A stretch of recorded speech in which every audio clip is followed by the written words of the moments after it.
The best part of living in Los Angeles is leaving Los Angeles. Even as of now, I'm recording this, there's some guy mowing his lawn out front. It's just noisy all the time. But once you're on the road, you get this feeling of freedom, like this is exactly where you want to be, and there's no better feeling than that.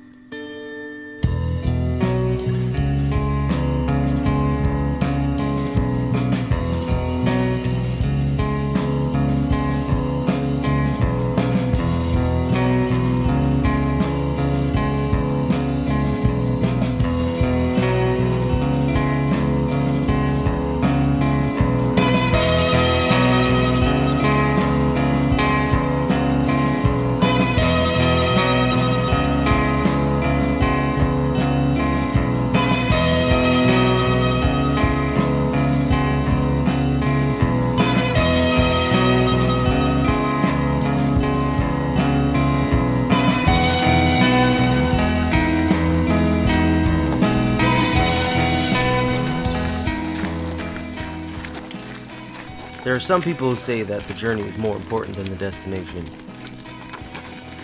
Those people are full of shit. We knew where we wanted to be, which is 12 miles down from the parking lot. But that also meant a 2,400-foot elevation gain on the way back up. Even with all the modern advances in camping technologies, a 30-pound bag still weighs 30 pounds. We made reservations for this trip back in February, and the group kept on growing. The final tally was 35 people. Some of us rented mules on the way down, but most of us just toughed it out.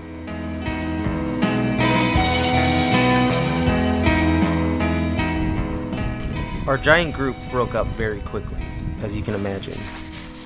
With our heavy bags, we ended up being the last people there. Any compliments from the natives on your rowing? Yeah.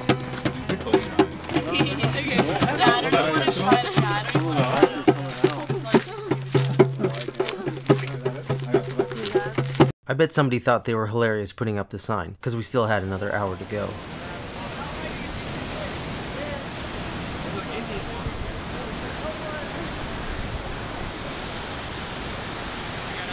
About a half mile from the campground is Navajo Falls. We got here at the hottest part of the day, so naturally we took off our packs and jumped in.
When we finally got to the campground and settled in,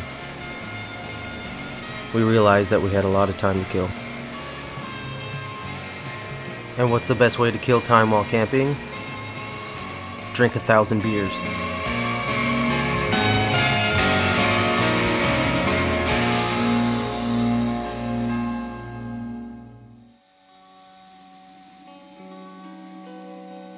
I'm never hungover when I wake up in a tent. I think it has something to do with breathing in the mountain air while I sleep all night.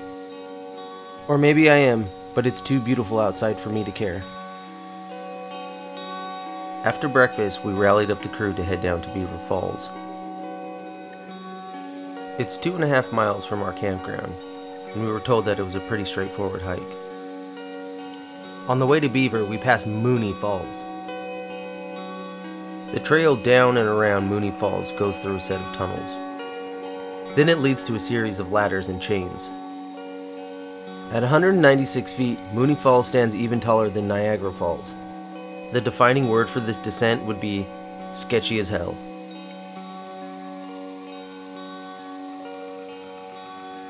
Once we got to the base of the falls, we spent some time digging around in the pools.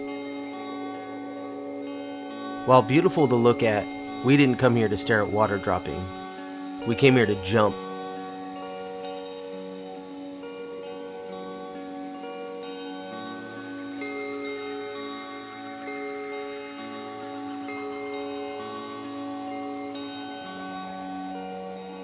When we finally got to Beaver Falls, everyone was sweaty from the hike. Or at least that was the excuse we used to jump in.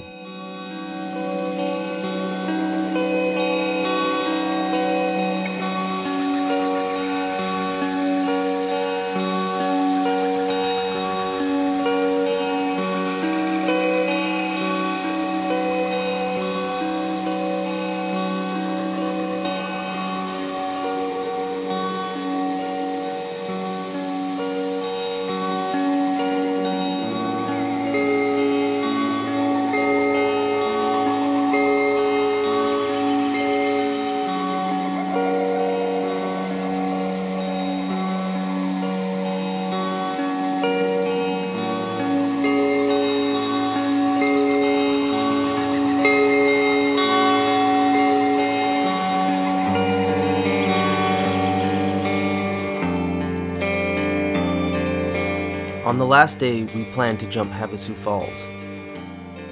The top of the falls is 90 feet. We were ready to push our limits. A few of us went to the pool down below to make sure it was deep enough. Recent rains washed a lot of mud and silt in. The deepest spot we could find was only about 9 feet deep, which isn't safe enough to jump at that height. We played it safe and just swam around in the pools. The most important knowledge you can have as a cliff jumper is to know your own limits. I can't tell you how many times I've read some article about some kid who thought it was safe and ended up drowning. Please always check depth before you jump into anything. After spending an hour playing in the pools below, we decided to look for another spot. We had seen some photos and heard about a place called Hidden Falls. We went searching for it, and of course we found it.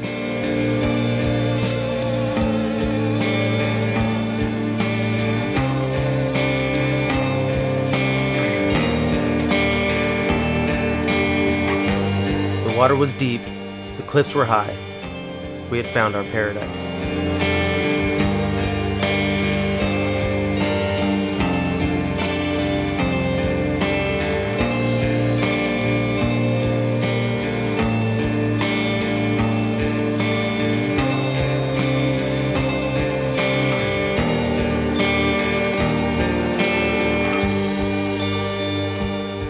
If you ask most people what superpower they would want, I'm sure flying would be at the top of the list.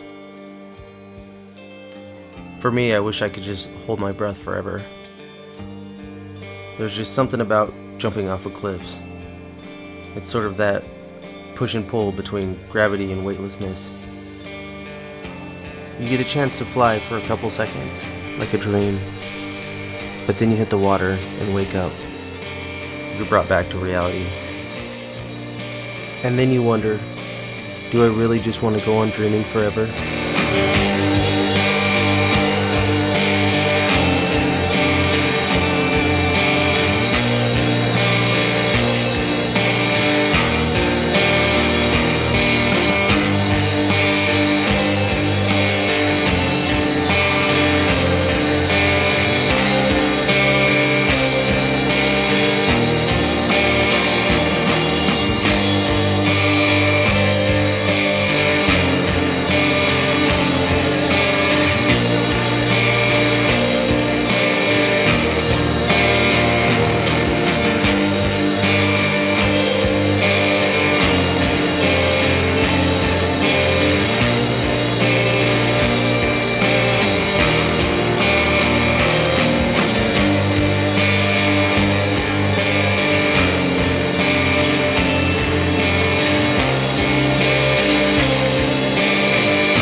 We spent the remainder of the day at 50-Foot Falls, which is located right above Navajo Falls.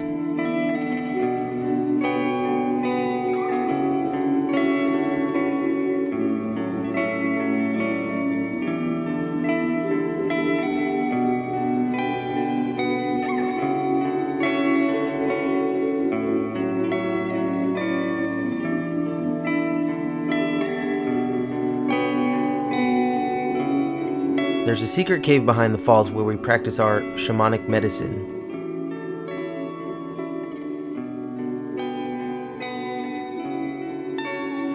William Burroughs once wrote, "Man is an artifact designed for space travel.